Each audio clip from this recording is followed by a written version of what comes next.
The rain hammered against Garrett Shaw's windshield as he pulled over on Highway 35 to help a stranded woman in an expensive business suit, her silver Mercedes broken down in the storm. What this broke single dad from Copper Ridge, Texas didn't know was that Vivian Ashworth, the woman whose car he was about to fix out of pure kindness, was the billionaire real estate mogul who owned his mortgage, and in exactly 47 days she would arrive at his doorstep with foreclosure papers to seize the small house where he was struggling to raise his 8-year-old daughter, Jade. This is the shocking story of how one act of unexpected compassion during a thunderstorm would change both their lives forever, proving that sometimes the person you save ends up being the one who saves you right back. Before we jump back in, tell us where you're tuning in from, and if this story touches you, make sure you're subscribed, because tomorrow I've saved something extra special for you. The envelope arrived on a Tuesday morning. Crisp white paper that seemed to glow against the faded wood of Garrett Shaw's front porch. He knew what it was before he even picked it up. The return address from First National Bank of Copper Ridge told him everything he needed to know. His hands shook slightly as he tore it open, the morning coffee growing cold on the kitchen counter. Behind him, final notice of default. The bold letters proclaimed across the top of the page, 47 days. That's all he had left before they could start foreclosure proceedings on the small 2-bedroom house he'd called home for the past 6 years. The numbers on the page blurred together as he read them. 3 months behind on payments, late fees, compounding daily, total amount due, $4,947.63. Might as well have been $1 million, given what was sitting in his checking account. "Daddy, you okay?" Jade's voice cut through his thoughts. She stood in the doorway wearing her favorite purple pajamas, dark hair sticking up at odd angles, concern written across her 8-year-old face. "I'm fine, sweetheart." Garrett folded the letter quickly, forcing a smile. "Just boring grown-up stuff. You ready for breakfast?" She nodded, but her eyes lingered on his face with that uncomfortable perceptiveness kids sometimes had. "Are we in trouble?" "No, baby. Daddy's just working through some things." He guided her toward the kitchen, one hand on her small shoulder. "How about I make your favorite, chocolate chip pancakes? Can we put extra chips in them?" Extra chips it is. As Jade climbed onto her chair at the small kitchen table, Garrett moved through the familiar routine of breakfast preparation, measuring flour, cracking eggs, trying to keep his hands steady while his mind raced through possibilities. He could pick up more hours at the shop, maybe take on some weekend work. Knox had been talking about expanding their services, maybe getting into custom restoration work for the wealthy folks who lived in the newer developments outside town. The pancakes sizzled in the pan as thunder rumbled overhead. Another storm was rolling in, the third one this week. Texas weather in September could be unpredictable, but this year seemed especially volatile. "Is that thunder?" Jade asked, her fork pausing halfway to her mouth. "Just a little storm, nothing to worry about." Garrett flipped the pancakes, noting how her shoulders tensed slightly. Ever since the tornado warnings last spring, she'd been nervous about severe weather. His phone buzzed on the counter. Knox's name flashed on the screen. "Morning," Garrett answered, wedging the phone between his ear and shoulder. "Hey, we got a problem. That transmission job we were supposed to finish today, parts didn't come in. Supplier says maybe Thursday, maybe Friday." Garrett closed his eyes. That job paid. $800, money he desperately needed. "Did you call Rick? See if he can get them from somewhere else?" "Already tried. He's checking with his contacts in Austin, but don't hold your breath." "All right. I'll think of something." "You sound stressed, man. Everything okay?" Garrett glanced at Jade, who was watching him while methodically eating her pancakes.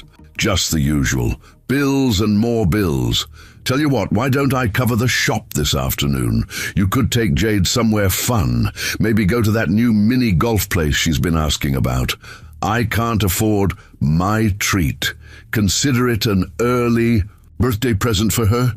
Garrett felt his throat tighten with gratitude. Knox had been his best friend since high school, and somehow always knew when Garrett needed help without making it feel like charity. "Thanks, Knox. I owe you." "You don't owe me anything. That's what friends are for."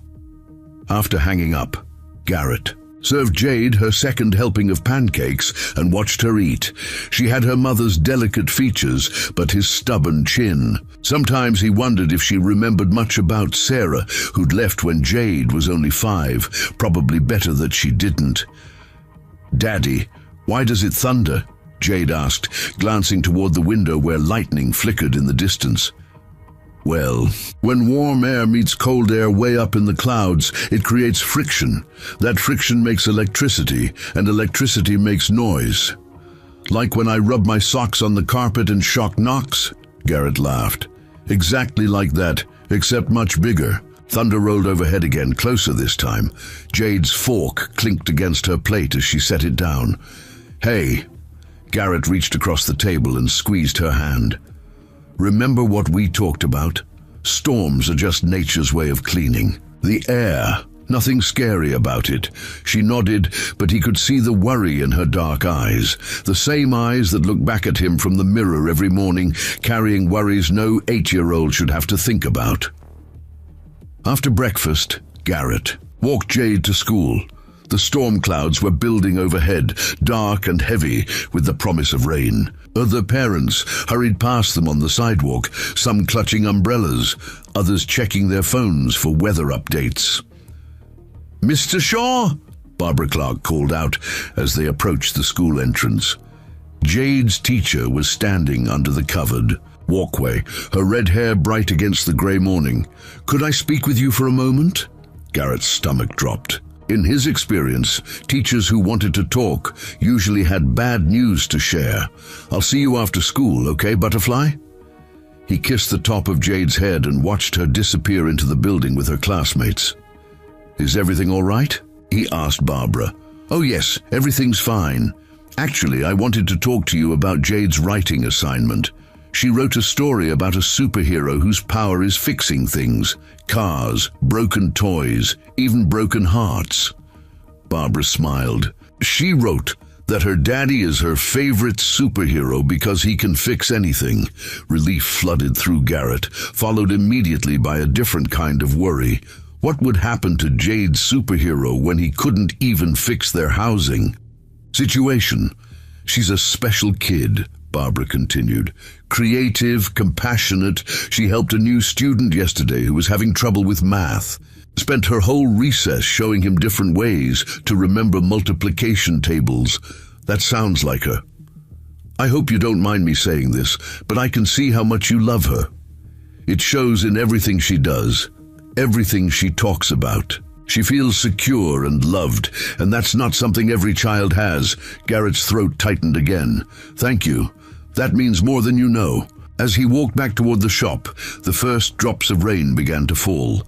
By the time he reached Shaw's auto repair, it was coming down steadily. Knox was already under the hood of Mrs. Henderson's old Buick, his dark hair damp from the moisture. "In the air. How's it looking?" Garrett asked. "Alternator's shot. Probably been going bad for months, but she's been ignoring the warning signs." Knox straightened up, wiping his hands on a rag. "Sound familiar?" Garrett knew Knox wasn't just talking about the car. His friend had been dropping hints for weeks about Garrett's financial situation, offering help that Garrett was too proud to accept. The rain intensified, drumming against the metal roof of the garage. Through the open bay doors, Garrett could see water running in streams down the street, heading toward the storm drains that always backed up during heavy downpours. "This keeps up, we're going to see some flooding," Knox observed. "Yeah, probably." Garrett picked up a wrench, needing something to do with his hands. "You remember that big storm 2 years ago? Water came right up to the shop doors." "That's when you helped evacuate the Morales family from their house on Elm Street, carried their grandmother to safety through 3 feet of water." Garrett shrugged. "Anyone would have done the same thing." "No, man. Not everyone would have. That's the thing about you. You see someone who needs help and you help them. Doesn't matter if it costs you money you don't have or time you can't spare. Lightning flashed outside, followed by a crack of thunder that made both men jump. Knox laughed nervously. Maybe we should close the bay doors. This is getting serious. As they worked to secure the garage, Garrett's phone rang. The caller ID showed a number he didn't recognize. Shaw's Auto Repair. Is this Garrett Shaw? The voice was professional, female, with just a hint of an accent. He couldn't place. Yes, speaking. Mr. Shaw, this is Robin Johnson from First National Bank. I'm calling about your mortgage account. Garrett's stomach lurched. He stepped away from Knox, lowering his voice. I got your letter this morning. I'm sure you did. I wanted to follow up personally because I know this is a difficult situation. Is there any way you might be able to bring the account current within the next 30 days? I'm working on it. The lie came easily, but it tasted bitter in his mouth. It's you. Mr. Shaw, I've been doing this for 15 years, and I've seen a lot of families go through tough times. If you're having trouble making payments, there might be options we can explore. Loan modification, payment deferrals. What's the catch? Robin sighed. No catch, but you need to come in and talk to us before the foreclosure process begins. Once that starts, our options become much more limited. Thunder boomed overhead, so loud it seemed to shake the building. Through the small office window, Garrett could see the storm intensifying, rain coming down in sheets now. Mr. Shaw, are you still there? Yeah, I'm here. When would you want to meet? How about tomorrow morning, 10 o'clock? Garrett closed his eyes, calculating. He had 2 jobs scheduled for tomorrow that he couldn't afford to miss, but he also couldn't afford to ignore this call. I'll be there. Good. And Mr. Shaw, bring all your financial documents, bank statements, pay stubs, any other sources of income. The more information we have, the better we can help you. After hanging up, Garrett stood in the small office, listening to the rain pound against the windows. Through the glass, he could see Knox pretending to organize tools, while obviously waiting for an explanation. Everything okay? Knox asked when Garrett emerged. Bank wants to meet tomorrow, about the house. Knox set down the wrench he'd been holding. How bad is it? Bad enough. You know I can help, right? I've got some money saved up. Knox, no. I appreciate it, but I can't let you do that. Why not? You helped me get this business started. You co-signed my loan when no bank would look at me twice. You've been covering my share of expenses for months when jobs were slow. That's different. How is it different? Garrett couldn't explain it. Couldn't put into words the shame that came with failing to provide for his daughter. Knox wouldn't understand. He didn't have kids, didn't know what it felt like to see worry in an 8-year-old's eyes and know you were the cause of it. The phone rang again, cutting through the tension. This time it was a customer whose car had broken down on Highway 35, just outside town. Engine trouble, possibly serious. I can take it, Knox offered. No, I'll go. I need the air anyway. Garrett grabbed his toolbox and rain jacket. The storm was getting worse, but he'd worked in worse conditions. Besides, a breakdown call usually paid better than routine maintenance, money he desperately needed. As he drove his pickup truck out into the storm, windshield wipers fighting a losing battle against the deluge, Garrett thought about the conversation. With Robin Johnson, maybe there were options he hadn't considered.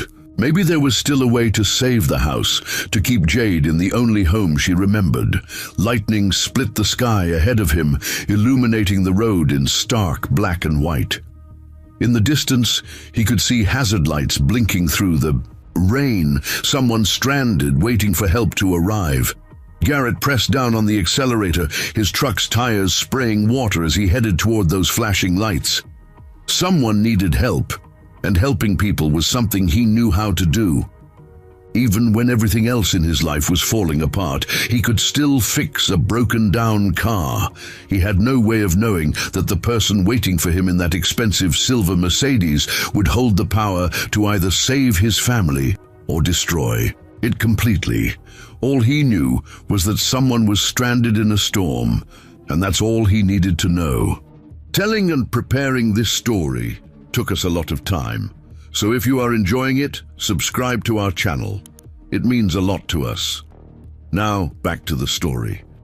The silver Mercedes sat at an awkward angle on the shoulder of Highway 35, its hazard lights cutting through the sheets of rain like desperate signals from a sinking ship. Garrett pulled his pickup truck behind it, noting the expensive curves of the luxury vehicle and the Texas plates that looked far too clean for someone from around Copper Ridge. As he stepped out into the downpour, his boots splashed into a puddle that immediately soaked through to his socks. The woman standing beside the Mercedes turned toward him, and even through the rain, he could see the relief wash over her face. She was probably in her early 40s, with dark hair that was rapidly losing its carefully styled arrangement too. The storm. Her business suit was tailored and expensive looking, but it was also completely unsuited for standing on a highway in a thunderstorm. She held a cell phone above her head like it might somehow catch a signal through sheer determination. "Thank God," she called out over the sound of the rain. "I've been stuck here for 20 minutes. Garrett jogged toward her, his toolbox in one hand and a baseball cap pulled low over his eyes. "What seems to be the problem?" "It just died. I was driving along fine. Then it started making this grinding noise, and then nothing." She gestured helplessly at the car. "The engine won't turn over at all." Lightning illuminated the highway for a brief moment, followed by a roll of thunder that seemed to shake the asphalt beneath their feet. From inside the Mercedes came a high-pitched, whining sound. "Is that a dog?" Garrett asked. The woman's professional composure cracked slightly. "My dog, Luna. She's terrified of storms." Another whine echoed from the car, more distress this time. "She's been getting worse since we left Dallas this morning." "Dallas is a long drive. You heading through to Austin?" "Business meeting in San Antonio, or I was supposed to be." She checked an expensive-looking watch on her wrist. "I'm already 30 minutes late." Garrett nodded toward the Mercedes. "Mind if I take a look under the hood?" "Please. I'll pay you whatever your usual rate is, plus extra for coming out in this weather." She moved to release the hood latch, while Garrett retrieved a flashlight from his toolbox. The beam cut through the rain and shadow under the hood, revealing the pristine engine compartment of a car that had clearly been well maintained. But something was definitely wrong. He could smell it before he saw it, the acrid scent of burning rubber and overheated metal. His experienced eyes quickly identified the problem. The serpentine belt had snapped completely, leaving frayed ends dangling among the pulleys.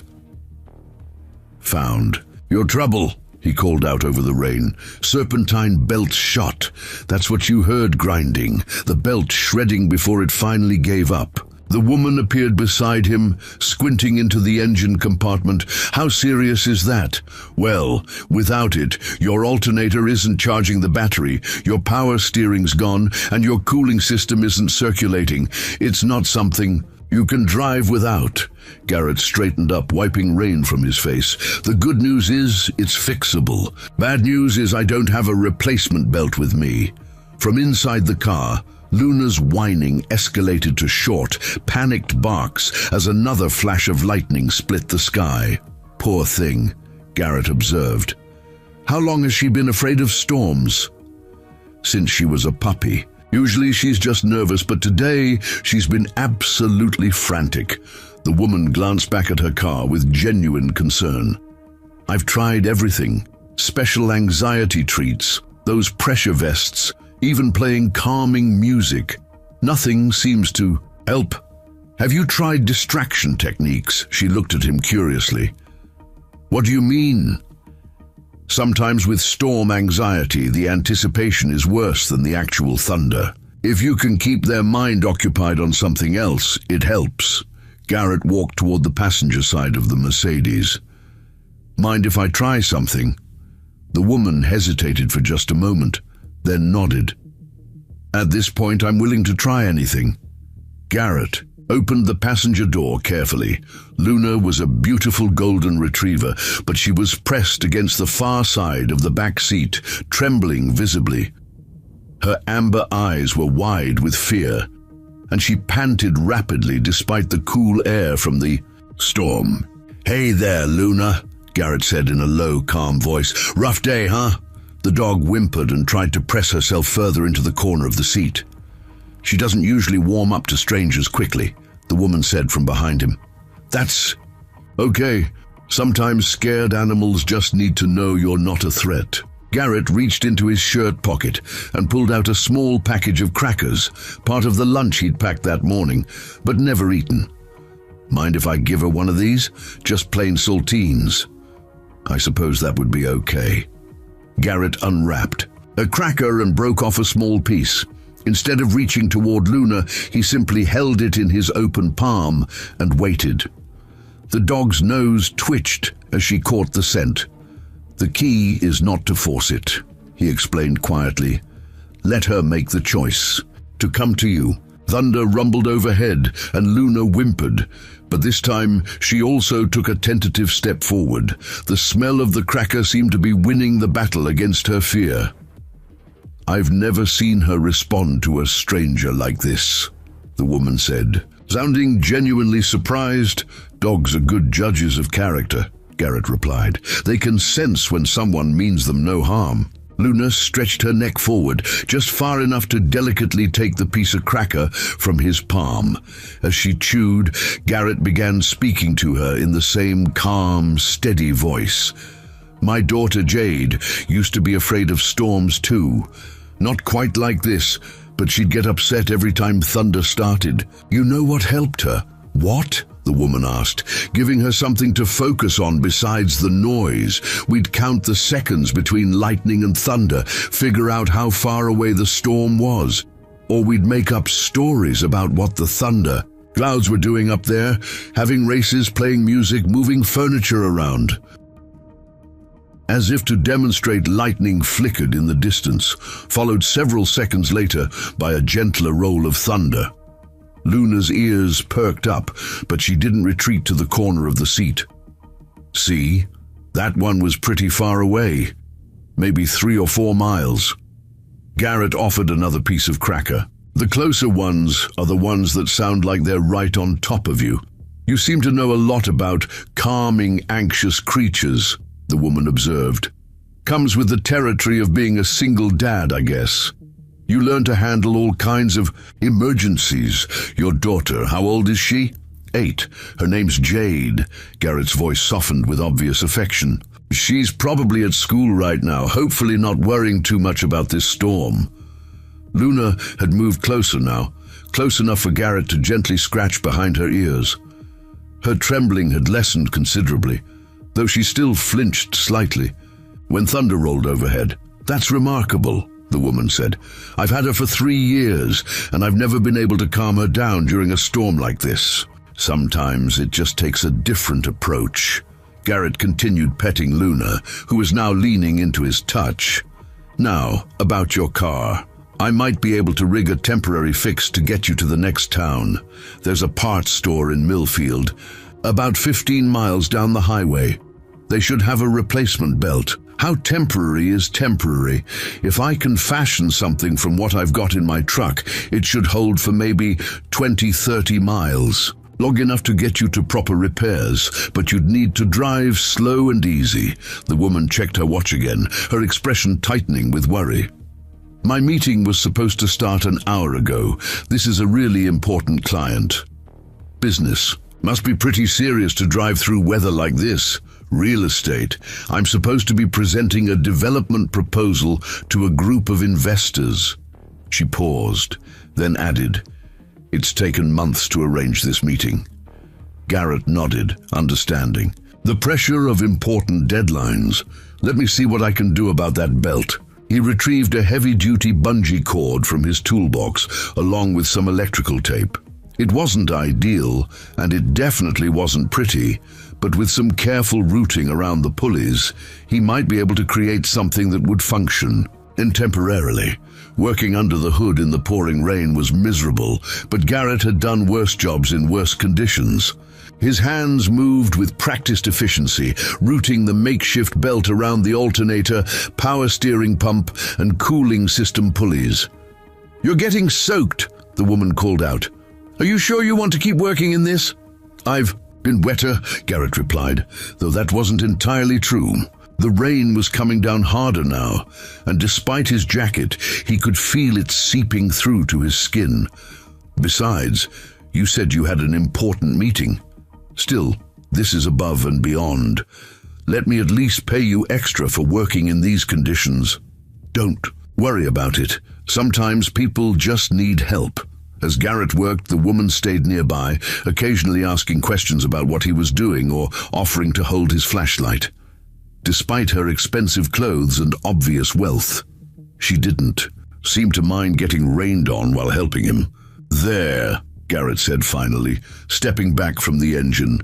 "It's not going to win any beauty contests, but it should get you where you're going. Just remember, drive slow, no air conditioning, and get to a proper mechanic as soon as you can." The woman turned the key, and the Mercedes engine turned over with a smooth purr.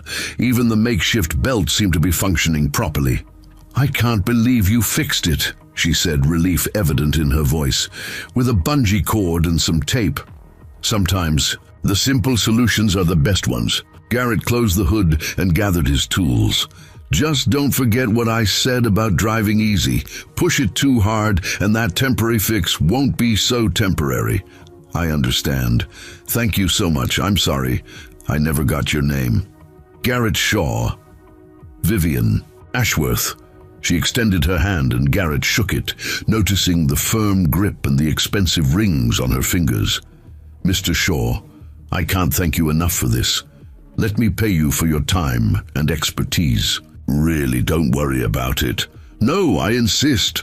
This is your business, and you came out in terrible weather to help a complete stranger." She reached for her purse. "What do I owe you?" Garrett hesitated. He desperately needed the money, especially with the bank payment looming.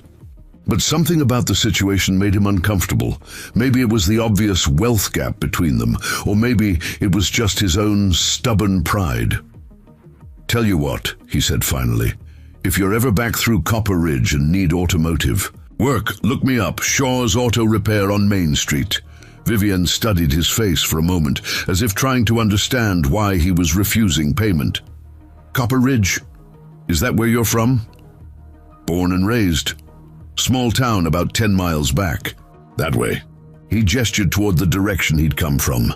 "And you drove all the way out here in this storm just to help someone you'd never met. Like I said, sometimes people just need help." Inside the Mercedes, Luna had settled into a comfortable position on the back seat, no longer trembling despite the continued rumble of thunder in the distance. "She looks much better," Vivian observed.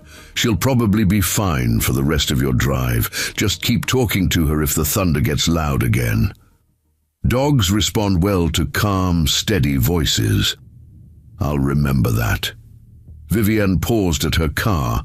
"Oh, Mr. Shaw, Garrett, thank you again. This really was above and beyond. Drive safe, Mrs. Ashworth, and remember, easy does it with that belt." As Garrett watched the silver Mercedes pull carefully back onto the highway, he felt a strange mixture of satisfaction and regret. Satisfaction at solving a problem and helping someone in genuine need, regret at turning down money he desperately needed. But as he drove his pickup truck back toward Copper Ridge through the continuing storm, he found himself thinking less about the money and more about the woman he'd just helped. There had been something about Vivian Ashworth that intrigued him, the way she genuinely cared about her dog's distress, the way she'd insisted on helping him work despite her expensive clothes, the way she'd seemed surprised by his refusal to accept payment. Most wealthy people he'd encountered were quick to throw money at problems and move on. Vivian had seemed different somehow, more engaged, more human. Thunder rumbled overhead as Garrett turned onto Main Street, but it was getting more distant now. The worst of the storm was moving on, leaving behind the clean smell of rain-washed air and the sound of water running in the gutters. He had no idea that the woman he'd just helped owned the mortgage on his house. He had no idea that in 46 days, unless something changed dramatically, he and Jade would be looking for a new place to live. All he knew was that he'd helped someone who needed it, and somehow, despite everything else going wrong in his life, that felt like enough for now. The water damage at Shaw's Auto Repair became apparent the moment Garrett pulled into the parking lot. What had been a small leak in the roof 2 weeks ago had turned into a steady drip during the storm, and now a puddle spread across the concrete floor near his tool bench. The smell of wet metal and dampness filled the garage. Knox was on his hands and knees, pushing water toward the drainage grate with a squeegee. He looked up as Garrett entered, his expression grim. "How bad?" Garrett asked, surveying the mess. "Could be worse. Mostly just the floor, but some of your electrical equipment got wet. The diagnostic computer's acting up, and I think water got into the air compressor." Garrett closed his eyes and calculated the cost of repairs. The diagnostic computer alone would be $800 to replace, money he absolutely didn't have. "Any of the customer cars get damaged?" Mrs. Henderson's Buick caught some drips, but nothing serious. "I moved it to the other bay." Knox straightened up, brushing water from his knees. "How'd the highway call go?" "Fixed it. Serpentine belt on. A Mercedes. Nice lady from Dallas." "Mercedes, huh? Must have paid well." Garrett began mopping water away from his workbench, avoiding Knox's eyes. "She offered, but I told her not to worry about it." Knox stopped squeegeeing and stared at him. "You what?" "She was in a hurry for some business meeting. I just helped her out." "Garrett, man, we talked about this. You can't keep giving away free work, especially not now. It wasn't that complicated a job. A highway service call in the middle of a thunderstorm for a Mercedes owner isn't complicated." Knox shook his head. "That should have been at least $200 minimum." Garrett knew Knox was right, but he couldn't explain the impulse that had made him refuse payment. There had been something about Vivian Ashworth's genuine gratitude, her concern for her dog, the way she'd stayed to help despite her expensive clothes getting soaked. The shop phone rang, cutting through the tension. Garrett answered with his usual greeting. "Shaw's Auto Repair. Mr. Shaw, this is David Turner. I represent Ashworth Properties." Garrett frowned. The name Ashworth sounded familiar, but he couldn't place it immediately. "What can I do for you?" "Ms. Ashworth asked me to contact you about payment for services rendered this afternoon. She said you helped her with a vehicle breakdown on Highway 35. The pieces clicked together. Vivian Ashworth had sent her business manager to pay him, despite his protests. Part of him felt grateful, but another part felt slightly insulted that she hadn't just let it go. That's really not necessary. "I told her not to worry about it. Ms. Ashworth was quite insistent. She said you went above and beyond, working in dangerous weather conditions to help a complete stranger. She wants to make sure you're compensated appropriately." Garrett glanced at Knox, who was listening with barely concealed curiosity. This money would certainly help, especially with the water damage to deal with now. What did she have in mind? She suggested $300 for the service call, plus a bonus for the weather conditions. Would $500 be acceptable? Garrett nearly dropped the phone.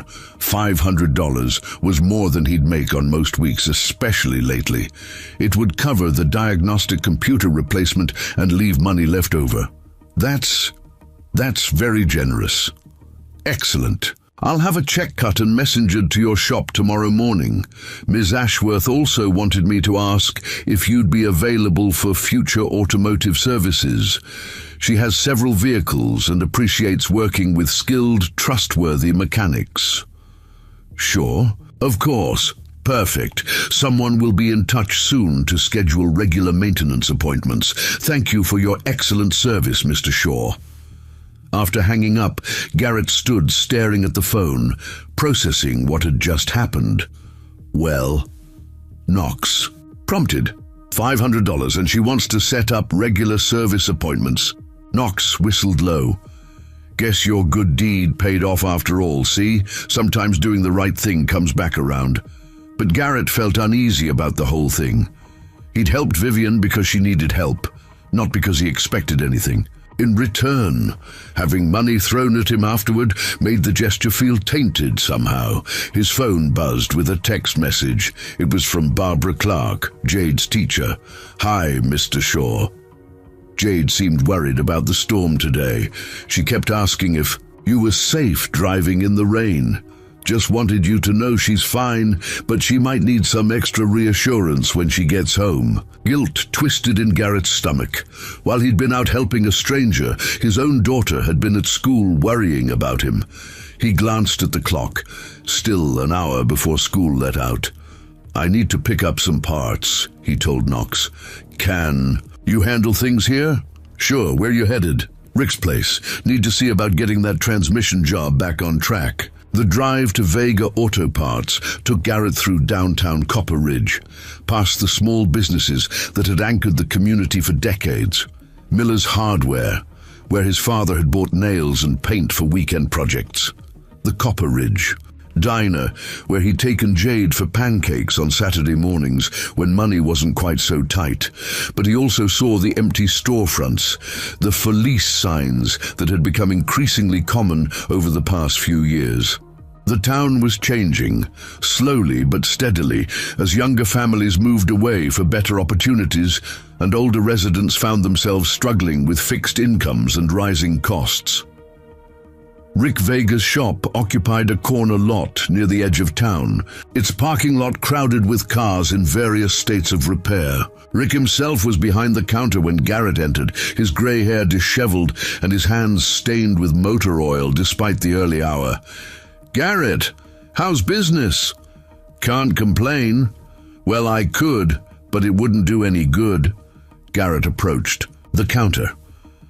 Knox said you were checking on those transmission parts for the Henderson job.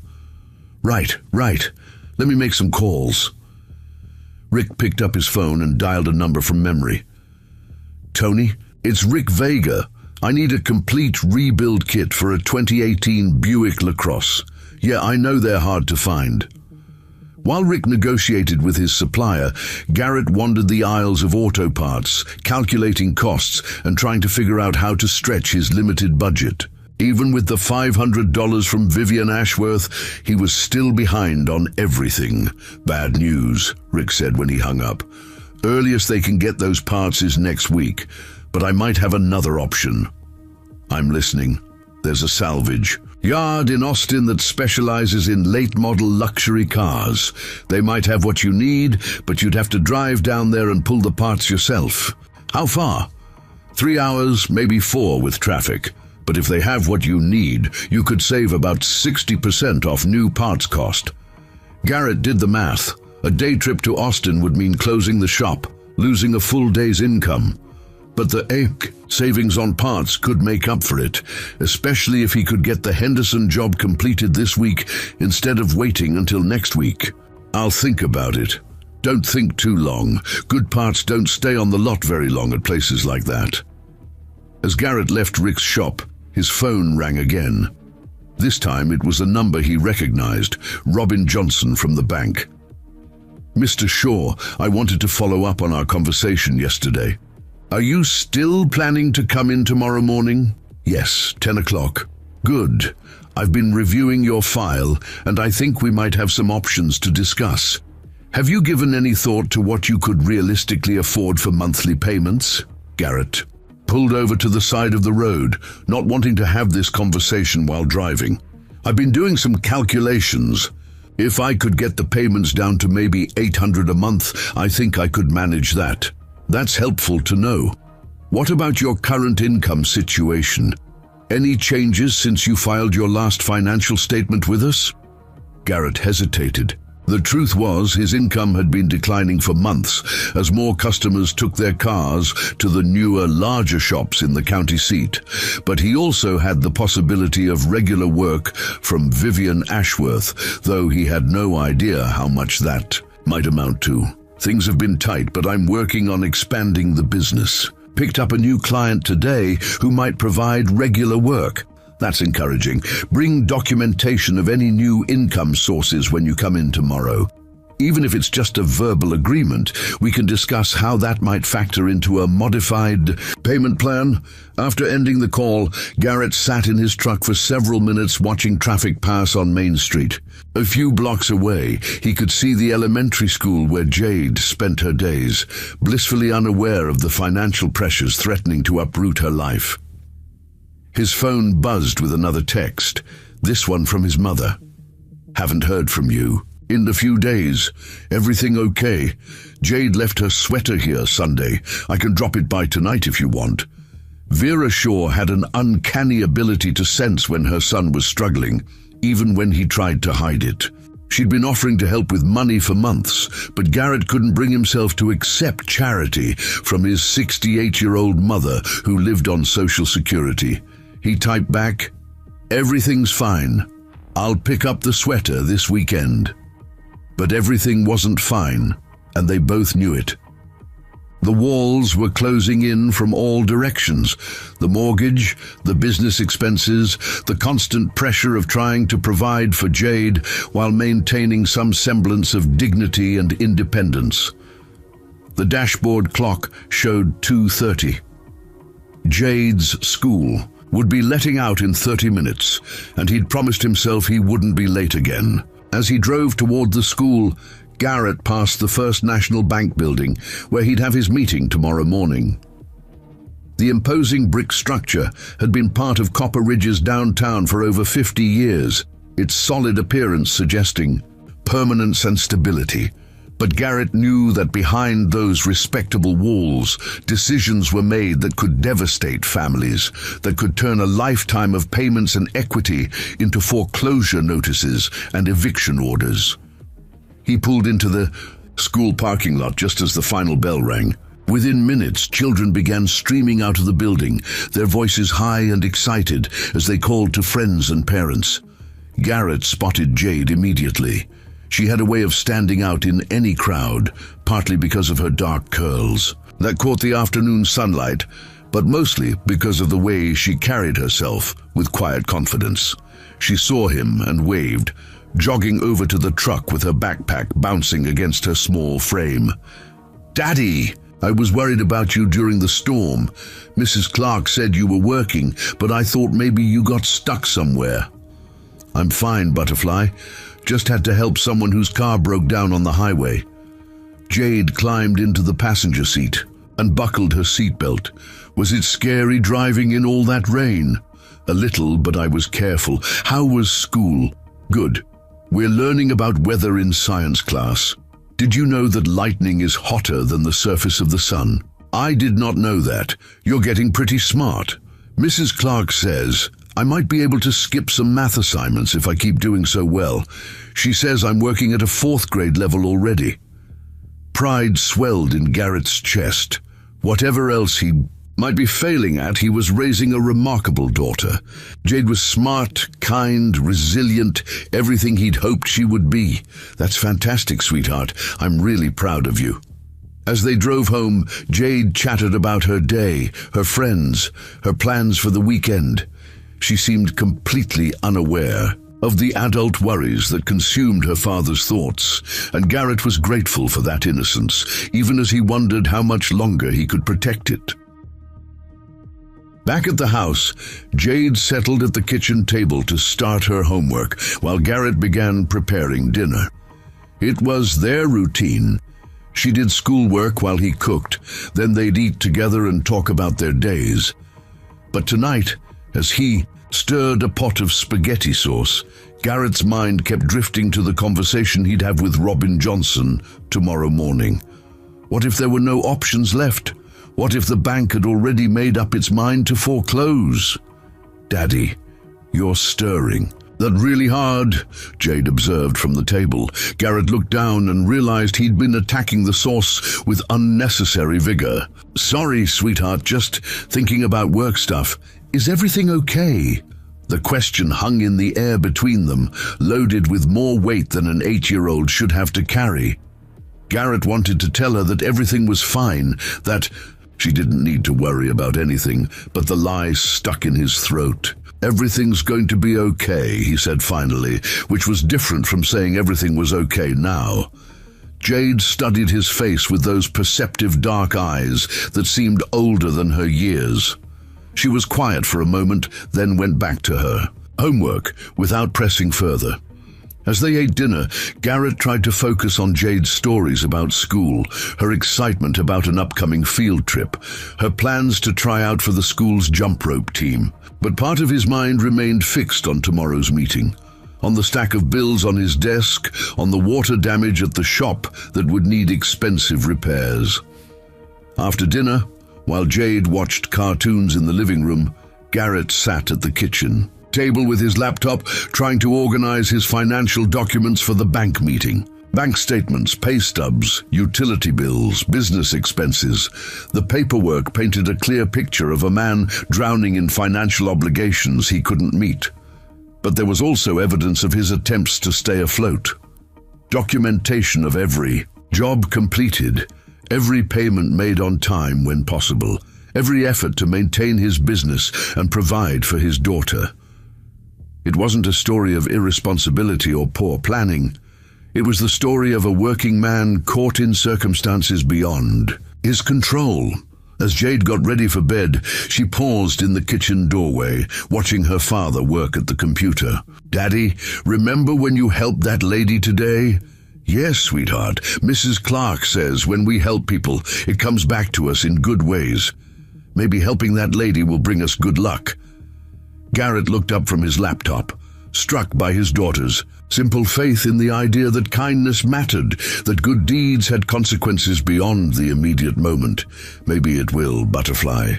Maybe it will." As he tucked Jade into bed that night, reading her favorite story about a brave princess who saved her kingdom through cleverness and kindness, Garrett found himself hoping his daughter was right. Maybe helping Vivian Ashworth would somehow lead to good things for their family. He had no way of knowing that across town, in a hotel room overlooking the courthouse square, Vivian Ashworth was sitting at her own laptop, researching Shaw's auto repair and its owner. He had no idea that she was reading about his business, his reputation in the community, his status as a single father raising a young daughter. And he certainly had no idea that she was also reviewing a file marked Copper Ridge Portfolio that contained information about dozens of properties in the area, including a small 2-bedroom house on Maple Street owned by one Garrett Shaw, currently in default on his mortgage payments. The collision course had been set in motion, but for now, father and daughter slept peacefully, unaware that their lives were about to change in ways they could never have imagined. The morning sun cast long shadows across the parking lot of First National Bank as Garrett sat in his pickup truck, gathering the courage to walk through those imposing glass doors. His folder of financial documents felt heavy in his hands, each page representing another failure to keep his head above water.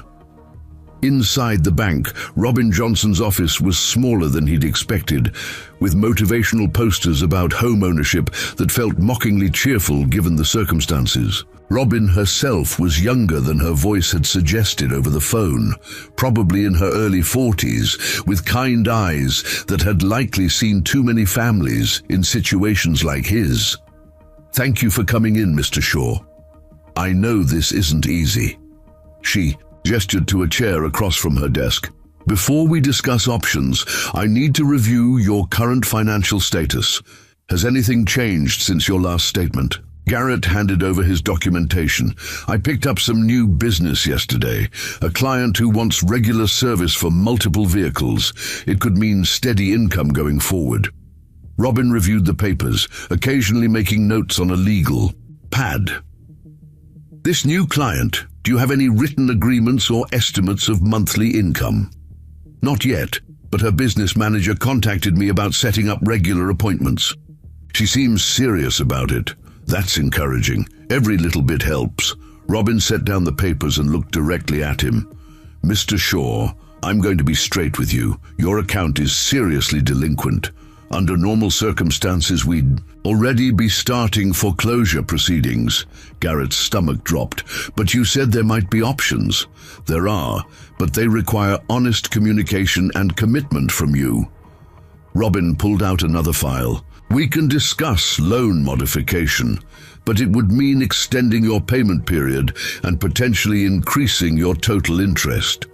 We could also look at a forbearance agreement, temporarily reducing payments while you stabilize your income. What would I need to qualify? Proof of hardship, which you clearly have, a realistic budget showing you can meet modified payments, and most importantly, no additional missed payments from this point forward. Garrett studied the numbers, Robin, and showed him even the reduced payments would be tight, but with the potential income from Vivian Ashworth's business, it might be manageable. How long do I have to decide? I can give you 2 weeks to get your paperwork together. But Mr. Shaw, I need you to understand, this is likely your last chance. If you default again after we modify the loan, there won't be other options. Meanwhile, across town in her hotel suite, Vivian Ashworth was having a very different kind of morning meeting. David Turner sat across from her at the small conference table, his laptop open to spreadsheets that represented millions of dollars in real estate holdings. The Copper Ridge portfolio is performing well overall, David reported. Occupancy rates are stable, and we're seeing steady appreciation in property values as the area develops. What about the delinquent accounts? We have 12 properties currently in various stages of default. Most are residential mortgages that we acquired through the Henderson financial buyout last year. Vivienne scrolled through the list on her tablet, reviewing addresses and payment histories with the detached efficiency that had made her one of the most successful real estate investors in Texas. Then one name caught her attention. Shaw Garrett, Maple Street. She looked up at David. Why does that name sound familiar? David checked his notes. Single father, owns an auto repair shop. 3 months behind on payments. We're scheduled to begin foreclosure proceedings next week. The pieces clicked together in Vivian's mind with uncomfortable clarity. Garrett Shaw, the mechanic who'd fixed her car yesterday, who'd refused payment, who'd shown such gentle skill with Luna during the storm. David, I need you to pull all the information we have on this account. Any particular reason? Vivian hesitated. How could she explain that the man whose home they were about to foreclose on had spent an hour in the rain yesterday helping a complete stranger? That he'd demonstrated more genuine kindness in that brief encounter than she'd experienced in months of business interactions. Just humor me. I want to review the file personally. 20 minutes later, David returned with a thick folder.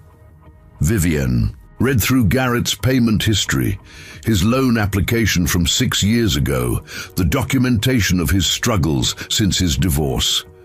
The picture that emerged was of a man trying desperately to hold his life together against impossible odds. His ex-wife, Vivian said, reading from the divorce decree. She waived her claim to the house, but also waived any responsibility for the mortgage. He's been carrying the full payment alone for 2 years. That's not uncommon in divorce situations. And his business income has been declining? According to his statements, yes. The area has seen several new automotive chains move in, probably impacting local shops. Vivian closed the file, feeling an unfamiliar weight in her chest. She'd built her fortune by making smart, dispassionate business decisions. Personal. Feelings had no place in real estate investment, but the image of Garrett Shaw working in the rain, refusing payment for his help, wouldn't leave her mind. What would it cost to bring his account current? David looked surprised. The full amount, about $4,800 in back payments and fees, and if we modified his loan terms, we could potentially reduce his monthly payment by $200 or $300, depending on how we restructure it. Vivian stood and walked to the window, looking out at the small town where Garrett Shaw was raising his daughter and struggling to survive. From her hotel room, she could see the courthouse, the elementary school, the modest neighborhoods where families like his lived paycheck to paycheck. Back at Shaw's Auto Repair, Garrett was trying to focus on work while replaying his conversation with Robin Johnson. Knox had noticed his distraction and finally confronted him during their lunch break. "All right, talk to me. What's going on?" "Bank. Meeting this morning. They might be willing to modify the loan, but it's not guaranteed. And if they don't?" Garrett didn't answer immediately. He'd been avoiding that question all morning, as if not saying the words aloud might prevent them from becoming reality. Foreclosure. We'd have maybe 60 days to find somewhere else to live.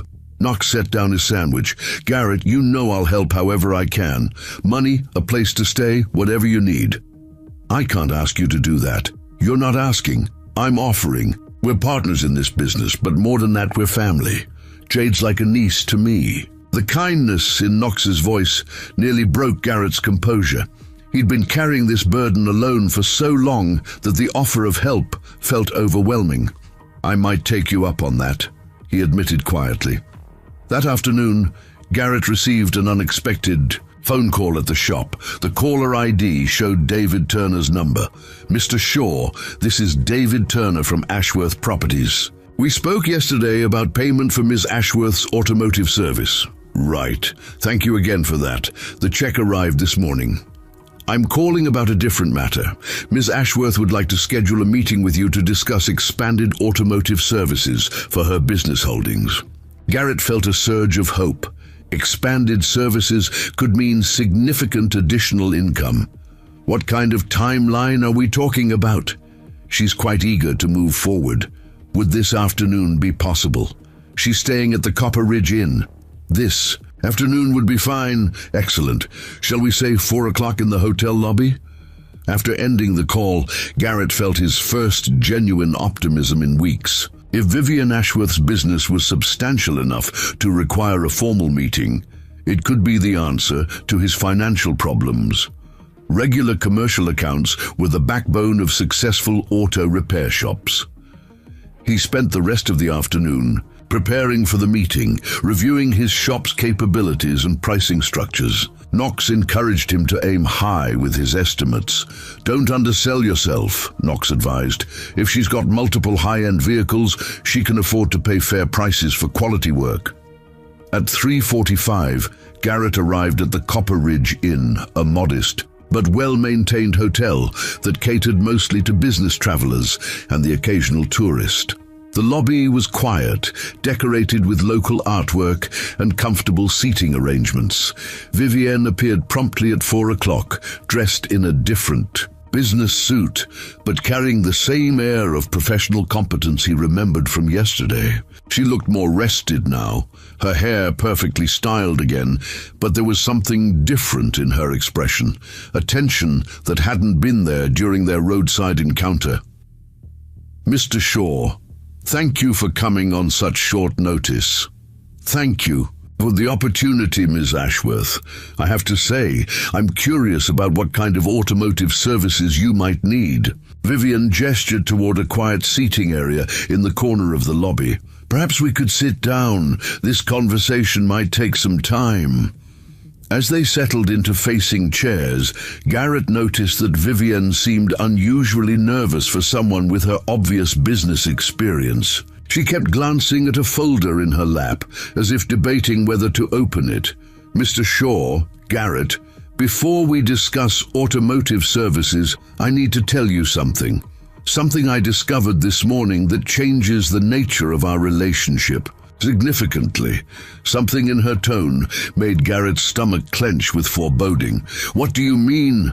Vivian opened the folder and removed several documents. These are mortgage records for a property at 1247 Maple Street. Your property. Garrett stared at the papers, not immediately comprehending what she was showing him. Then he saw his own signature at the bottom of familiar-looking forms, and the truth hit him like a physical blow.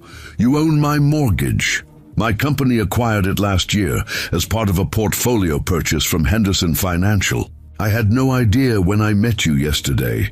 I only discovered the connection this morning when I was reviewing delinquent accounts. The room seemed to tilt around Garrett as the implications sank in. The woman he'd helped, the woman who'd insisted on paying him for his kindness, was the same person who held the power to take away his home. Delinquent accounts, he repeated, his voice hollow. Garrett, I want you to know that I had no idea who you were yesterday. Your kindness, your refusal to accept payment, none of that was influenced by any business relationship between us. Because there wasn't one, not until now. Garrett felt anger rising in his chest, though he couldn't quite identify what he was angry about. So what happens now? Is this where you tell me that helping you bought me some time? That's not why. I'm here. Then why are you here? Vivian leaned forward, her expression earnest. Because what you did yesterday, stopping to help a complete stranger in a storm, working for free because you saw someone who needed help, that's not something I encounter very often in my world.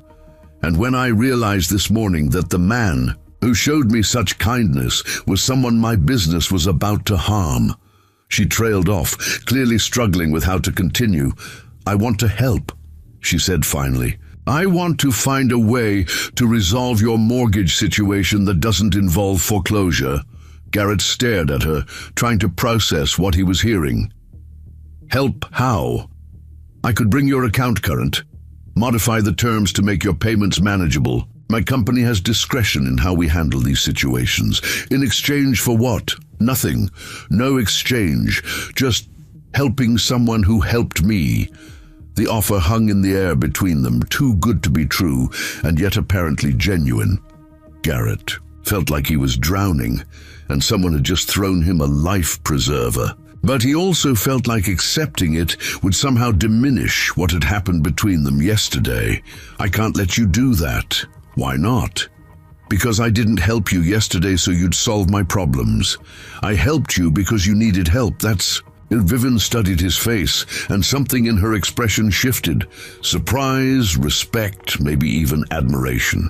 That's exactly why I want to do this, she said quietly, because you're the kind of person who would refuse help, even when you desperately need it. Garrett looked down at the mortgage documents in his hands, seeing his financial life laid bare. For this wealthy stranger to examine, the shame of it burned in his chest, but underneath the shame was something else, a tiny spark of hope that maybe there was a way out of this mess after all. If I said yes, he said carefully, what would that look like? Complete loan modification, reduced monthly payments, extended terms, current balance brought up to date. You'd essentially start fresh with terms you can actually meet. And what would you get out of it? Vivian was quiet for a long moment, considering the question. Peace of mind, I suppose. The knowledge that my business practices aren't destroying good people just this once. Or would this change how you handle other situations like mine? The question seemed to catch Vivian off guard. She looked down at the folder in her lap, which Garrett now realized probably contained information about other families in situations similar to his own. I don't know, she admitted. I've never thought about it that way before. Maybe you should. They sat in silence for several minutes, both contemplating the implications of what they were discussing. Finally, Vivian closed the folder and looked directly at Garrett. I have a proposal. Let me help you save your home. In return, I want you to help me understand something. Understand what?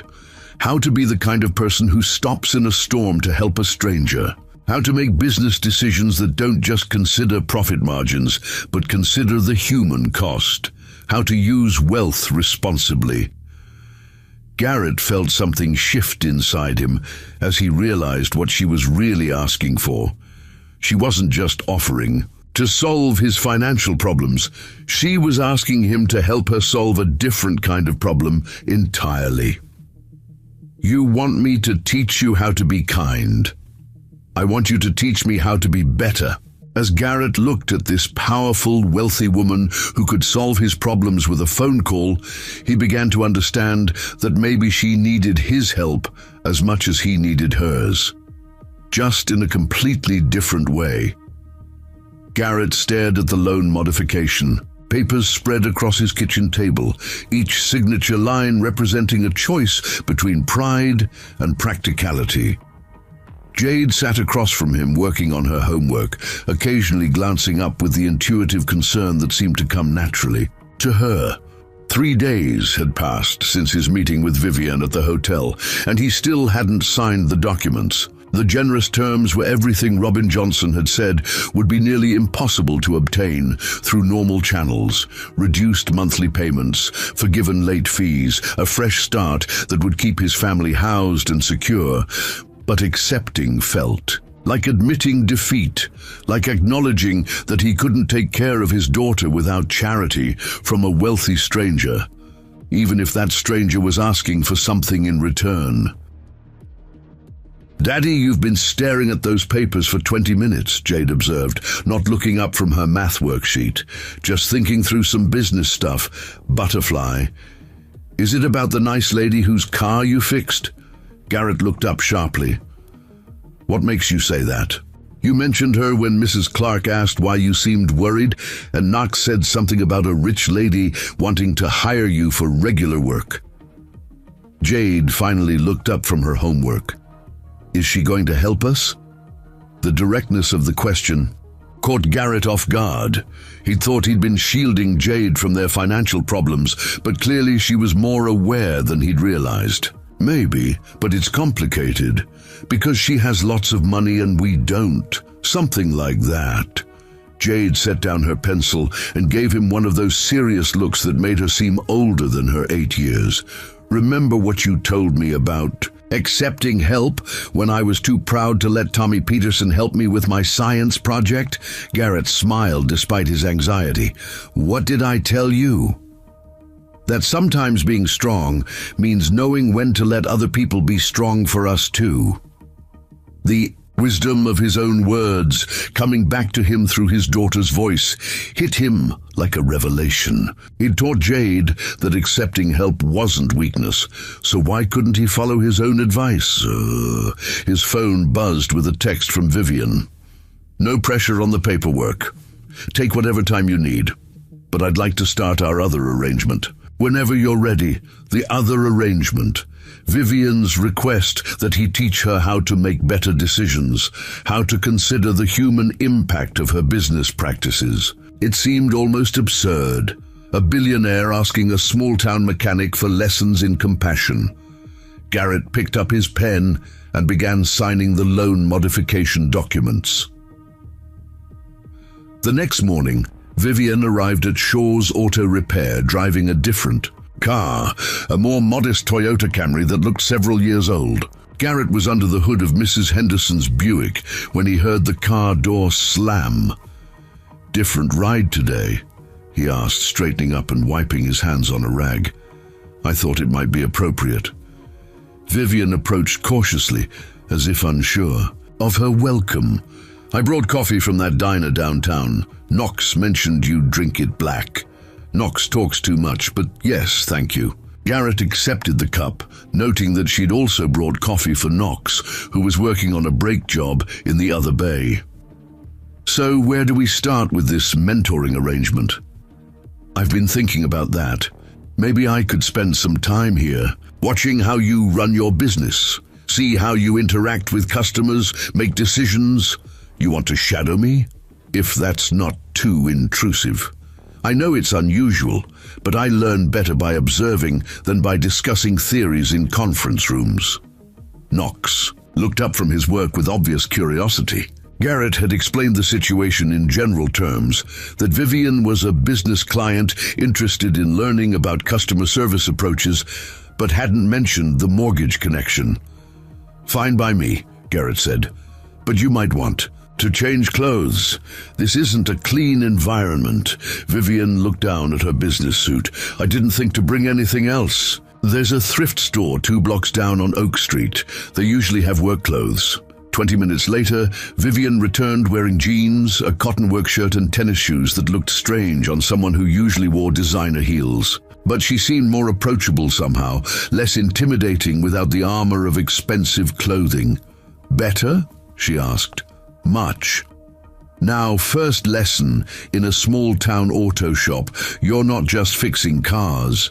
You're providing peace of mind to people who depend on their vehicles to get to work, take their kids to school, handle emergencies." As if on cue, Maria Santos walked through the bay doors, keys in hand and worry etched across her face. "Garrett, I hate to bother you, but my van is making this terrible grinding noise. Miguel's at the bank all day, and I need to pick up the kids from soccer practice at 4. "Let's take a look." Garrett accepted her keys. "Maria, this is Vivian. She's learning about the automotive business." Maria nodded politely, but her attention remained focused on her transportation crisis. Garrett started the van and immediately heard the grinding noise. Brake pads worn down to metal, potentially dangerous if not addressed quickly. "When did you first notice the noise?" Garrett asked. "Maybe a week ago.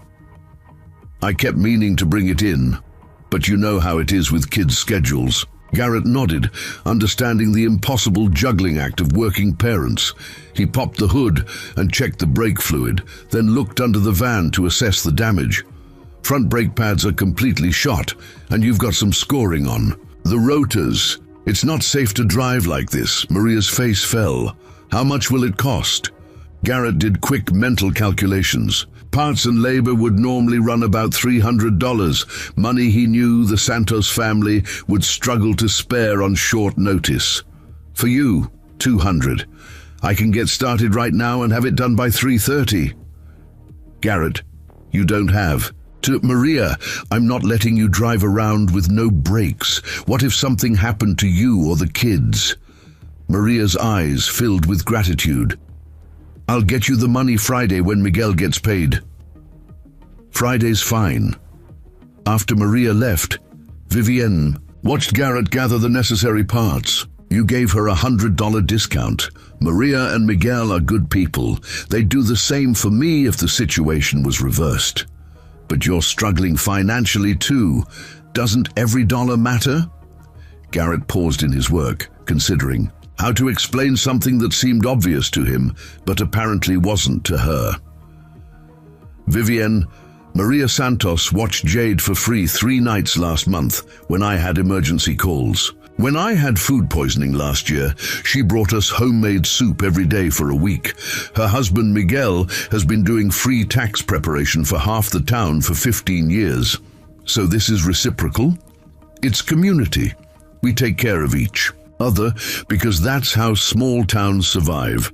Vivian absorbed this information with the intensity of someone taking notes for an important exam. She helped Garrett remove the worn brake pads, asking questions about the process, but also about his decision-making.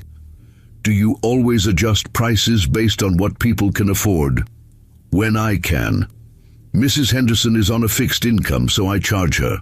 Cost plus a small markup. Tommy Rodriguez just started his own landscaping business, so I help him keep his truck running until he gets established. The Williamses, who own the hardware store, always pay full price because they can afford it." "How do you keep track of all these different arrangements?" Garrett tapped his temple. "Up here. It's not complicated. You just treat people the way you'd want to be treated if your situations were reversed."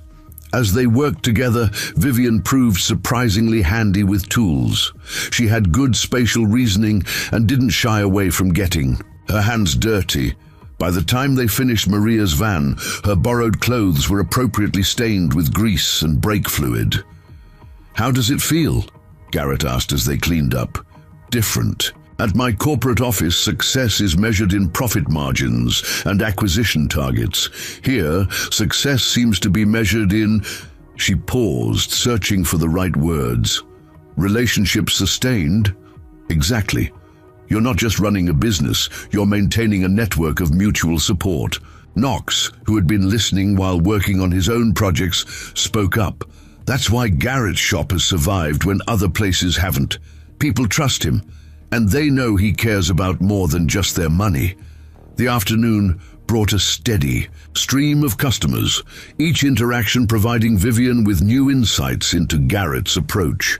She watched him diagnose problems, explain options in terms customers could understand, and consistently prioritize long-term relationships over short-term profits.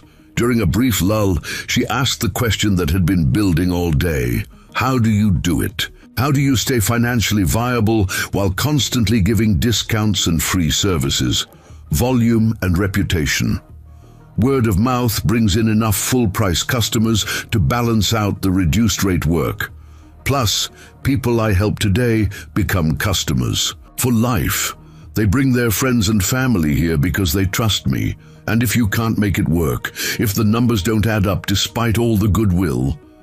Garrett's expression darkened slightly. Then you end up 3 months behind on your mortgage, facing foreclosure from a real estate company that bought your loan as part of an investment portfolio. The comment hung in the air between them, a reminder of the very different worlds they came from. Vivian looked down at her grease-stained hands, perhaps seeing them differently than she had that morning. "I've been thinking about our arrangement," she said quietly. "About what you're teaching me versus what I'm offering you. Having second thoughts? Actually, the opposite. I'm wondering if what I'm learning here should influence more than just my personal decision-making." Garrett stopped cleaning his tools and looked at her directly. "What do you mean?" "I mean, maybe the lessons you're teaching me should apply to how my company handles all our mortgage holdings, not just yours.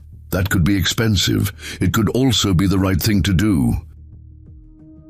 As the workday ended, Vivian helped Garrett close up the shop while Knox handled the last customer of the day. The simple routine tasks, organizing tools, sweeping the floor, turning off equipment, seemed to give her time to process what she'd experienced. "Tomorrow," she said as they locked the bay doors, "I'd like to see one of those files we discussed, another family in a situation similar to yours." "You sure about that?" "Once you start seeing people as individuals instead of account numbers, it's hard to go back to treating them as just business assets. Maybe that's exactly what I need." That evening, Garrett sat at his kitchen table again. But this time, instead of staring at loan documents, he was helping Jade with a school project about community helpers. She'd chosen to write about auto mechanics, and her questions about his work made him think about the conversations he'd had with Vivian. "Daddy, why did you become a mechanic?" "I like fixing things, and I like helping people solve problems." "Is that why you helped the lady in the storm?" "Part of it. But mostly I helped her because she needed help, and I was in a position to provide it." Jade considered this while gluing pictures to her poster board. "Mrs. Clark says that's called being a good citizen." "Mrs. Clark is right. Are you teaching the rich lady to be a good citizen too?" Garrett looked up, surprised by his daughter's perceptiveness. "Something like that. Why do you ask?" "Because she looked sad today when she was watching you work. Like she wanted to help people but didn't know how." The insight, coming from his 8-year-old daughter, struck Garrett as remarkably accurate. Vivian had seemed increasingly thoughtful throughout the day, as if she was recognizing something she'd been missing. "Maybe she just needs practice," Garrett suggested. "Everybody needs practice at new things. Remember when I was learning to ride my bike? You fell down a lot, but I kept trying, and now I can ride anywhere I want." Jade looked up from her project with that serious expression she got when working through complex ideas. Maybe the rich lady just needs to keep trying too. As Garrett tucked Jade into bed that night, he found himself thinking about the unusual arrangement he'd entered into with Vivian Ashworth. It was stranger than anything he could have imagined. A billionaire real estate mogul spending her days in a small-town auto shop, learning lessons in community and compassion from a mechanic who'd been facing foreclosure just days earlier. But maybe Jade was right. Maybe everyone needed practice at being better, regardless of their wealth or status. And maybe, just maybe, what Vivian learned in his shop could ripple outward to affect other families, other communities, other people who needed someone to see them as human beings rather than just numbers on a balance sheet. The thought that his small act of kindness on a stormy highway might ultimately help people he'd never meet felt almost too significant to believe. But as he turned off the lights and prepared for another day of teaching a billionaire how to care about people, Garrett allowed himself to hope that sometimes the smallest actions really could create the biggest changes. The conference room at Ashworth Properties felt foreign to Vivian after spending a week in coveralls at Shaw's Auto Repair.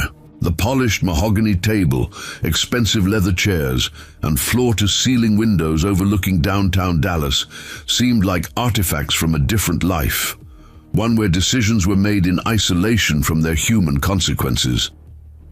David Turner sat across from her, surrounded by files and legal documents that represented the monthly foreclosure review meeting. This routine gathering, which she'd attended dozens of times before, suddenly felt ominous in ways she'd never considered.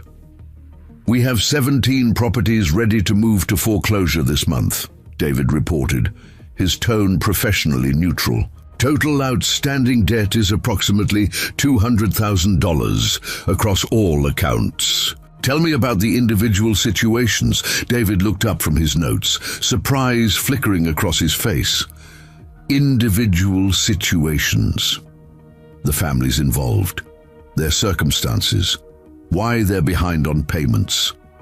"Vivian, we've never discussed individual cases in detail. Usually we focus on the financial metrics and timeline for recovery. Today I want to understand the people behind the numbers." David opened the first file reluctantly. Henderson, Patricia. Widow, 73 years old, behind 4 months on a loan originated in 2019. Outstanding balance $12,000. Why is she behind? Medical bills, according to her correspondence with our collection department. Her husband died last year, and she's been struggling with the reduced income. Vivian felt a familiar tightness in her chest, the same discomfort she'd experienced when learning about Garrett's situation. What are her options? Standard procedure would be to begin foreclosure proceedings. The property has enough equity to cover our losses. What if we modified her terms? We could, but it would set a precedent. If we make exceptions for one account, others will expect similar treatment. Vivian studied Patricia Henderson's payment history, seeing a pattern of timely payments for 4 years, followed by the sudden disruption of her husband's death. This wasn't irresponsible spending or poor financial planning. It was grief compounded by financial hardship. Next case. Williams, Jerome, single father, 2 children, 6 months behind, owing approximately $15,000. He's been requesting forbearance due to job loss, but our policy requires current employment verification for loan modifications. When did he lose his job? 8 months ago when the textile plant closed. He's been doing construction work when available, but it's inconsistent income. Vivian closed her eyes, seeing Garrett's face as he talked about juggling work schedules to care for Jade. Single fathers facing impossible choices between career advancement and parental responsibility. Continue with the others. For the next hour, David read through case after case. Young couples overwhelmed by adjustable rate increases, elderly residents facing property tax hikes on fixed incomes, families devastated by medical emergencies or job losses. Each file represented dreams deferred, children displaced, lives disrupted by circumstances largely beyond individual control. David, how many of these situations could be resolved with loan modifications rather than foreclosures? Probably most of them, if we were willing to accept reduced profits and extended payment schedules. And what would that cost us? David pulled out his calculator and spent several minutes running numbers. If we modified terms for all 17 properties, we'd be looking at approximately $60,000 in reduced annual income. But we'd also avoid foreclosure costs, property, maintenance expenses, and marketing costs for resale.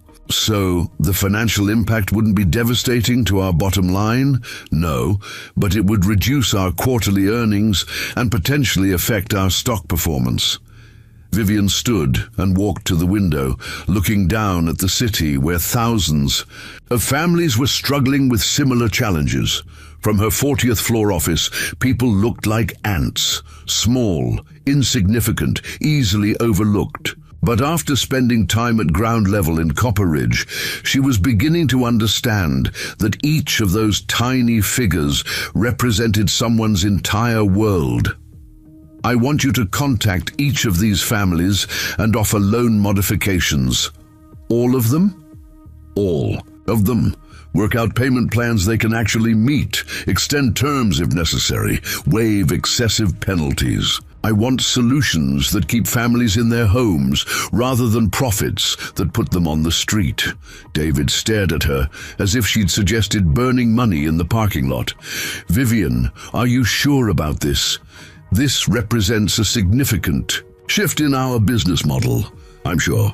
And David, I want you to review our entire residential portfolio. Identify other families in similar situations and proactively reach out with modification offers before they reach foreclosure status. That could affect hundreds of properties. Good. Maybe it should. Meanwhile, back in Copper Ridge, Garrett was dealing with a different kind of crisis. The diagnostic computer that had been damaged in the storm finally died completely, leaving him unable to service any vehicles newer than 2010. The replacement cost of $1,200 might as well have been $12,000 given his current cash flow. Knox found him staring at the silent machine, his frustration evident. Maybe we can find a used one, Knox suggested, or rent one until we can afford to buy. I already checked. Nothing available in our price range that isn't as old as this one. What about asking Vivienne for an advance on that regular service work she mentioned? Garrett shook his head. I can't keep running to her every time we have a problem. That's not how this arrangement is supposed to work. As if summoned by their conversation, Vivian's Toyota pulled into the parking lot. She emerged wearing the same work clothes she'd adopted as her uniform for these visits, but her expression was more serious than usual. Rough morning? Garrett asked, noting the tension in her shoulders. Enlightening morning. I just spent 3 hours reviewing foreclosure cases in our portfolio. How many families?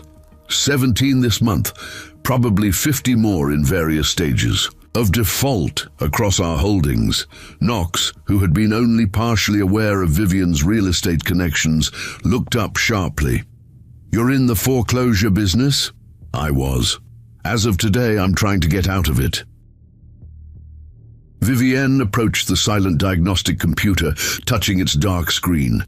What happened here? Finally died. Water damage from the storm finished what age started. Garrett tried to keep the frustration out of his voice. Without it, I can't. Service most modern vehicles. How much for a replacement? Around $1,200 for something decent. But that's not your problem to solve. Vivian was quiet for a moment, thinking, what if it wasn't charity? What if it was an investment? What do you mean? I buy the diagnostic equipment as a business expense. In return, my vehicles and those of my business associates get priority service scheduling. It's a legitimate business arrangement that benefits both parties. Garrett studied her face, trying to determine if this was genuine or an elaborate way of giving him charity. How many vehicles are we talking about? Personally, I have 4, but I also manage properties for several investment partners who have Vehicle fleets. Could be 30 or 40 vehicles total, all requiring regular maintenance. Knox whistled softly.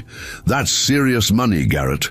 Regular commercial accounts like that could transform the business. And it would ensure that when I need reliable service, I know where to get it, Vivian added. It's not charity, it's mutually beneficial business. Before Garrett could respond, his phone rang. The caller ID showed Copper Ridge Elementary. Mr. Shaw, this is Principal Anderson. Jade is fine, but she's in the nurse's office with a slight fever. Someone needs to pick her up. I'll be right there. Garrett hung up and looked apologetically at Vivian and Knox. Family emergency. Jade's sick at school. Go, Knox said. Immediately. I'll handle things here. I'll come with you, Vivian offered. If Jade needs a doctor, I can help with transportation. You don't need to. Garrett, let me help. That's what people in communities do for each other, right? The drive to the elementary school was quiet, both adults absorbed in their own thoughts. Vivian seemed to be processing the morning's revelations about her business practices, while Garrett worried about Jade's health and the continuing series of crises that seemed to plague every aspect of his life. At the school, they found Jade curled up on the nurse's cot, looking smaller and more vulnerable than her usual confident self. Her face was flushed with fever, and she perked up only slightly. When Garrett entered, "Hey, Butterfly, how are you feeling?" "My head hurts, and my tummy feels funny." The school nurse, Mrs. Patterson, approached with a thermometer reading. "Her temperature is 101.2. Probably just a virus that's been going around, but she should see a doctor if it gets worse." "Can you walk to the car, sweetheart?" Garrett asked gently. Jade nodded, but moved slowly, leaning against her father for support. Vivian watched the interaction with an expression of surprising tenderness. "Mr. Shaw," Mrs. Patterson called as they prepared to leave. "Jade mentioned that you have a friend who's learning about fixing cars. Is that the lady with you?" "Yes, that's Vivian. Jade's been telling everyone about how you taught someone to be kind to scared animals during storms. She's very proud of you." Garrett felt heat rise in his cheeks, embarrassed by his daughter's innocent pride in what felt like such ordinary actions. In the car, Jade dozed against Vivian's shoulder while Garrett drove carefully toward Dr. Kim's pediatric clinic. At a red light, he glanced in the rearview mirror and saw Vivian gently stroking Jade's hair with the same careful attention she'd shown Luna during the thunderstorm. "You're good with kids," he observed quietly. "I don't have much experience with them. Natural instinct, then." At the clinic, Dr. Kim confirmed that Jade had a mild viral infection that would run its course with rest and fluids. While Garrett handled the insurance paperwork, Vivian sat with Jade in the waiting room, quietly reading her a story from one of the children's books available there. "She's nice, Daddy," Jade whispered as they prepared to leave. She reads, "Different voices for all the characters." Back at the house, Garrett settled Jade on the couch with blankets and juice, while Vivian examined the modest living space with obvious interest. The small home was clean and comfortable, but showed clear signs of financial constraint. Furniture that had seen better days, appliances that worked but weren't efficient, decorative touches that came from creativity rather than expense. "This is cozy," Vivian said, meaning it genuinely. "It's small, but it's home." Garrett adjusted Jade's blankets and checked her temperature again. "Thank you for helping today. I know this isn't what you signed up for when you agreed to learn about business ethics." "Actually, I think it's exactly what I signed up for. I'm learning that business decisions affect real people in real ways.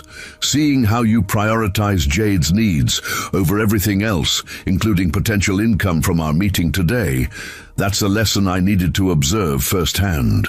Jade, despite her fever, seemed to be listening to their conversation with interest. "Daddy always takes care of me first," she said softly, "even when it's hard." "That's what good parents do," Vivian replied, her voice gentle. "Do you have kids?" "No, I don't." "Why not?"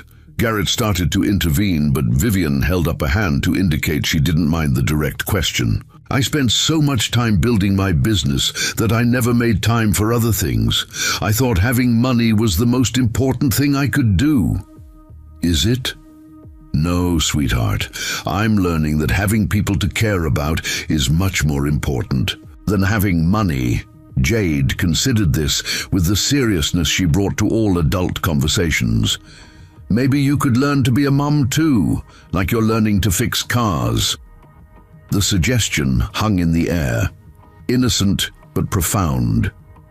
Vivian's expression shifted through several emotions: surprise, longing, something that might have been grief for opportunities missed. Maybe I could, she said finally, but I think I have a lot more to learn first. As evening approached, Garrett prepared a simple dinner while Vivian helped Jade with a coloring book. The domestic scene felt surprisingly natural, as if this arrangement of unlikely companions had always been meant to exist. "Vivian," Jade said, carefully staying within the lines of a princess drawing, "are you going to keep helping Daddy with his work? As long as he'll let me." "Good.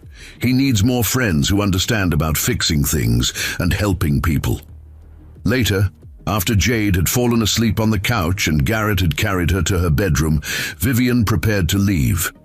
She stood in the doorway, looking back at the small house that had provided her with more insights into human nature than years of business school. "Today changed something for me," she said quietly. "Watching you drop everything to care for Jade, seeing how naturally you put her needs first, it made me realize how far I've strayed from understanding what actually matters."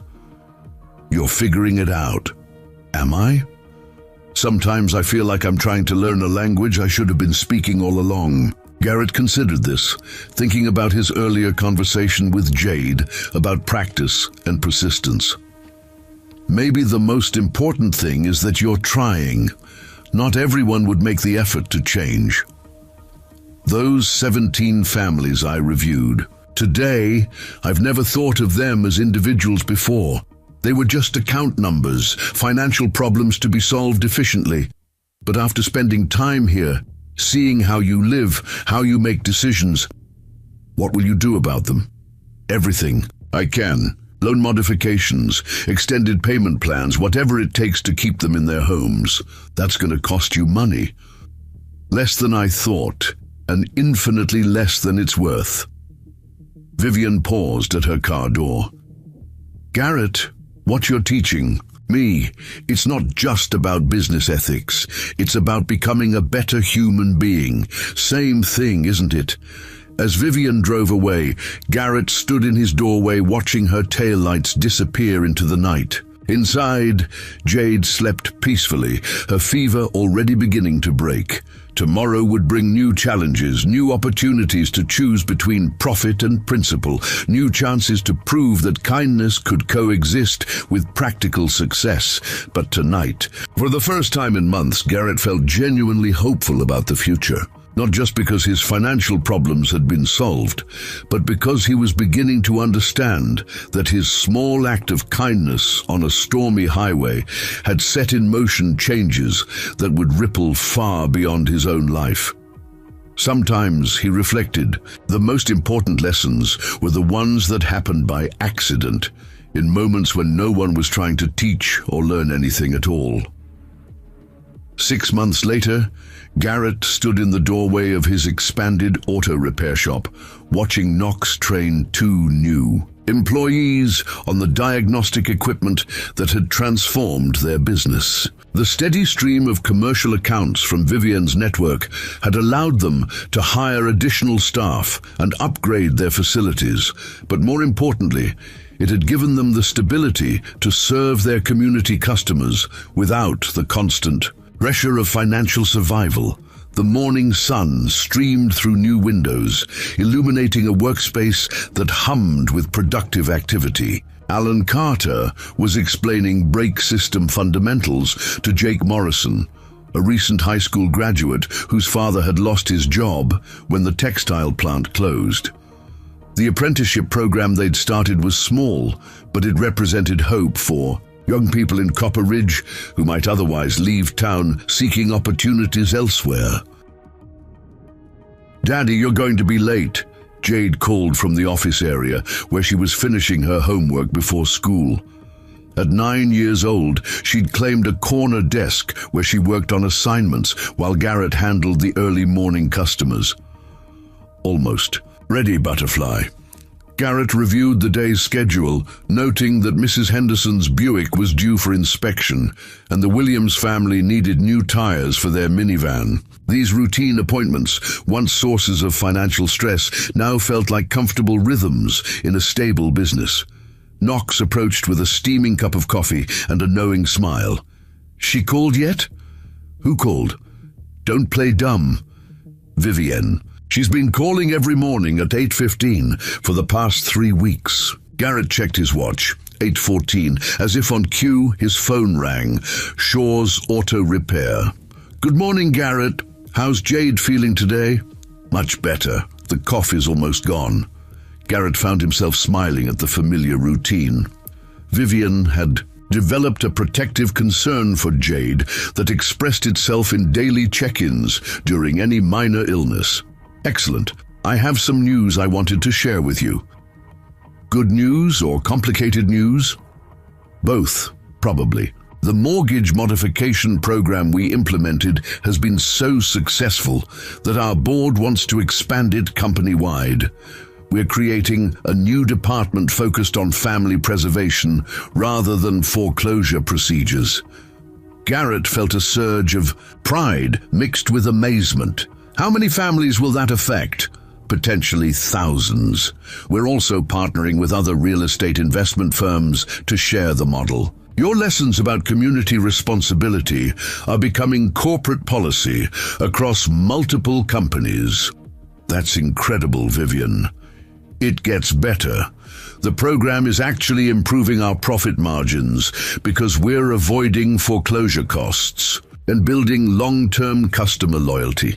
Turns out treating people with dignity is good business." Through the office window, Garrett could see Maria Santos pulling into the parking lot with her van, the same vehicle he'd repaired at a discount months ago.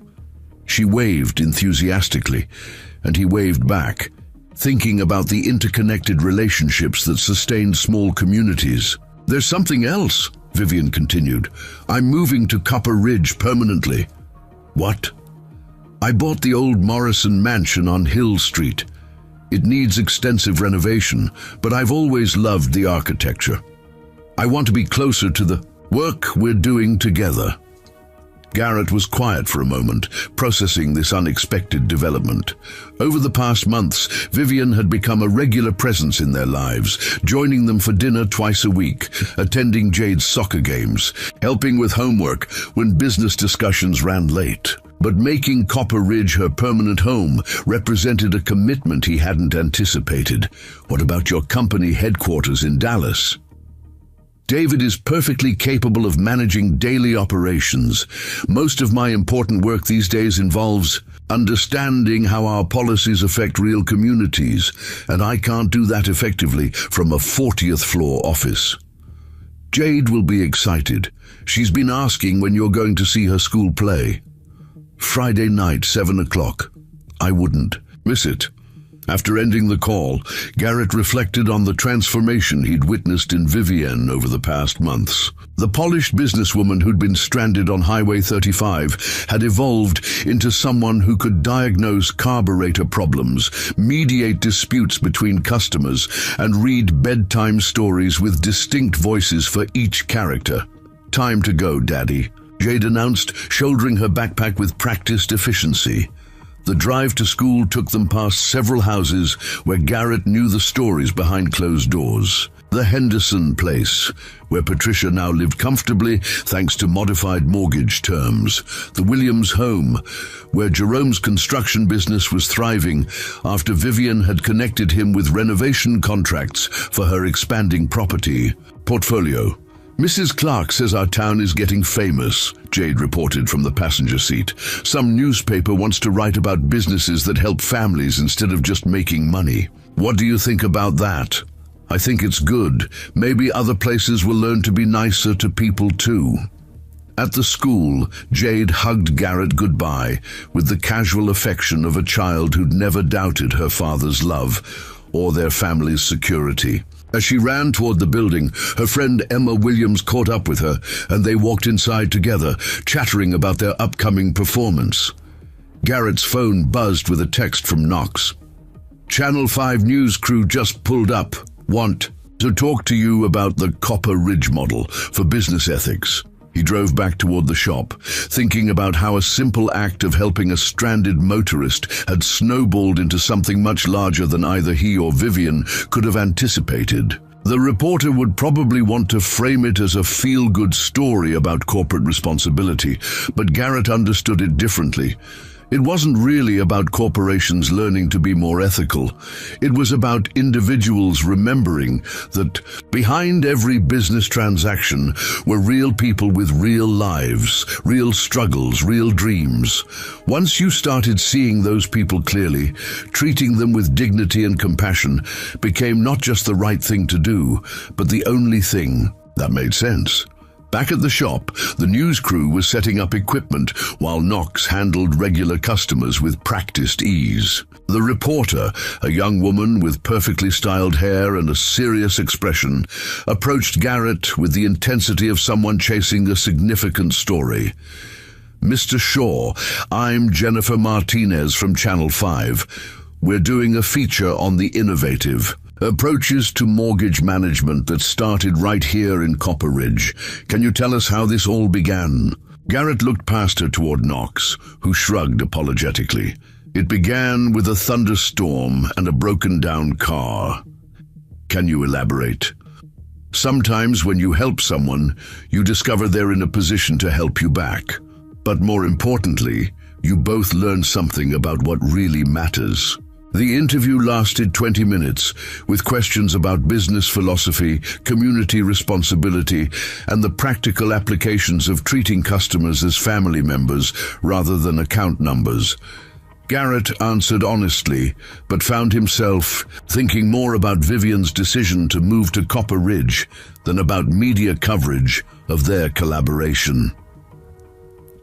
That evening, he and Jade drove to Hill Street to see the Morrison mansion that would become Vivian's new home. The grand Victorian house had been empty for years, its ornate architecture hidden behind overgrown landscaping and weathered paint. "It's going to be beautiful when she fixes it up," Jade observed, studying the elaborate woodwork around the front. "Porch, it'll take a lot of work. Good thing she knows people who are good at fixing things." Vivian's Toyota was parked in the circular driveway, and they found her inside the main hall, taking measurements and making notes about renovation plans. She'd traded her work clothes for jeans and a paint-splattered shirt, her hair pulled, back in a practical ponytail.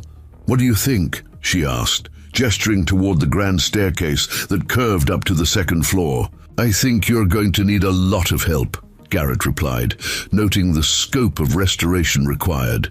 "That's the idea. Jerome Williams is handling the major structural work, Tommy Rodriguez is designing the landscaping, and Mrs. Henderson is advising on period-appropriate decorating. It's going to be a community project." Jade explored the empty rooms with the fearless curiosity of childhood, her footsteps echoing in the vast spaces. "Vivian, this house is big enough for a really big family. Maybe someday, sweetheart, or you could just have lots of friends over all the time." Garrett caught something in Vivian's expression, a longing that spoke to years of prioritizing. Professional success over personal connections. The house represented more than a change of address. It was a commitment to building the kind of life she'd never allowed herself to want. "I was thinking," Vivian said, pulling blueprints from a folder, "about converting the old carriage house into a workspace. Knox mentioned you might be interested in expanding into antique car restoration. That's been a dream of mine for years, but the startup costs. What if we made it another business partnership? I provide the space and initial equipment investment. You provide the expertise and labor. We could specialize in classic vehicles for collectors who want authentic restoration work." Garrett studied the architectural drawings, seeing possibilities he'd never dared to imagine. A dedicated restoration workshop with proper ventilation, hydraulic lifts, paint booths designed for vintage automotive finishes. It would transform his small-town repair shop into something approaching his teenage fantasies. You're talking about a significant investment. I'm talking about a partnership with someone I trust, working on projects we'd both enjoy. The financial return would be secondary to the satisfaction of preserving automotive history. As they discussed details and timelines, Jade settled in a window seat overlooking the overgrown garden, contentedly reading a book she'd brought from home. The domestic scene, planning, dreaming, imagining shared futures, felt like a preview of possibilities neither adult had quite articulated yet. "There's something else I wanted to discuss," Vivian said, her tone becoming more serious. "The board has asked me to consider a Senate appointment to a committee on housing policy. They want someone with practical experience in mortgage reform." Garrett looked up from the blueprints. "That sounds like an incredible opportunity. It would mean splitting time between Copper Ridge and Washington.